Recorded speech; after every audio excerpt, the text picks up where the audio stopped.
बदनापूर जालना येथील आमदार नारायण कुचे यांनी आयोजित केलेल्या श्रीराम कथा व अखंड हरिनाम सप्ताहाला आज सकाळी 9:30च्या दरम्यान राज्याचे उपमुख्यमंत्री देवेंद्र फडणवीस व रेल्वे राज्यमंत्री खासदार रावसाहेब पाटील दानवे यांनी भेट दिली।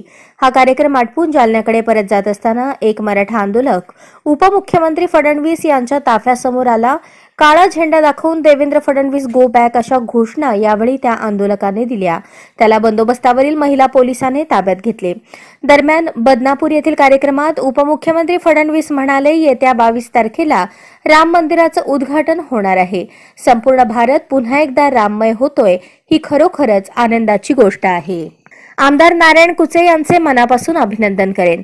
त्यांनी भव्य रामकथा कार्यक्रम आयोजित केला। रामकथा ज्यांनी ऐकली तोच खऱ्या अर्थाने आपल्या जीवनामध्ये सुधार करू शकतो, जीवनात तरला जाऊ शकतो।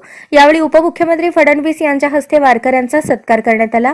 याप्रसंगी रेल्वे राज्यमंत्री खासदार रावसाहेब पाटील दानवे, भाजपाचे जिल्हाध्यक्ष बद्रीनाथ पठाडे, महिला आघाडी तालुका अध्यक्ष अश्विनी पवार, शहराध्यक्ष सत्यनारायण गेल्डा, नगरसेवक पद्माकर जरहाड, गोरखनाथ खैरे, विलास जरहाड, जगन्नाथ बारगजे, अनिल कोलते, भगवान बारगजे, भगवान म्हात्रे आदींची उपस्थिती होती।